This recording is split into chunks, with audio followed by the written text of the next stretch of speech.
Fellow Americans, I am thrilled to be back in the United States after our first historic foreign trip. Over the course of 9 days, Melania and I traveled to some of the holiest sites in the 3 Abrahamic religions and met with nearly 100 foreign leaders. Everywhere we went, my goal was to advance American interests, to build a coalition of nations to drive out the terrorists, and to unlock a future of peace, prosperity, and hope for all Americans and people around the world. In Saudi Arabia, I was honored to participate in a historic summit with the leaders of more than 50 Muslim and Arab nations, where King Salman and many other leaders expressed their desire to take on a greater role in defeating terrorists who murder innocents of all faiths. At this unprecedented summit, we opened a new center to combat extremist ideology, launched a task force to block funding for terrorists, and agreed to a massive economic development deal that will create hundreds of thousands of new jobs in the United States.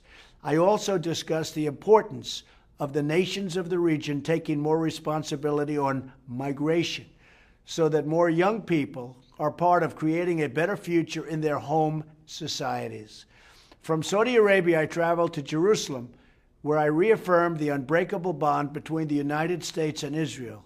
There, I prayed at the Western Wall, visited the Church of the Holy Sepulchre, and was awed by the majesty of that sacred land and the perseverance of the Jewish people. I also traveled to Bethlehem, another ancient city of wonder, where I met with Palestinian leader President Abbas. Both President Abbas and Prime Minister Netanyahu assured me they are ready to reach for peace. From Israel, I traveled to Italy, where Melania and I were greatly honored to visit the Vatican and meet Pope Francis. He was really wonderful, a great guy. Then I traveled to 2 summits with our key allies. First, the NATO summit in Brussels, where nations agreed they must do more to meet their financial obligations and pay their fair share, because right now it is not fair to the United States, but it soon will be. Next, I attended the G7 summit in Italy, where we worked to improve coordination on shared security threats, achieve more fair trade that gives workers a level playing field, and agreed on the goal that refugees should be resettled as close to their home countries as possible so they could be part of the future rebuilding.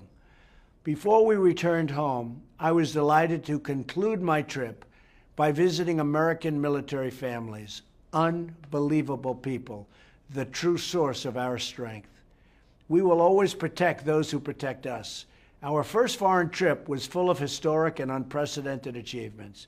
Joined by many old and new friends, we have paved the way for the new era of cooperation, one that calls upon each nation to take more responsibility to bring peace to their people, one that works together to defeat the scourge of terrorism and deliver hope to all of God's children, and one that protects American interests so we remain a strong and prosperous nation, strong and prosperous like never before, and a beacon of freedom and opportunity for many years to come.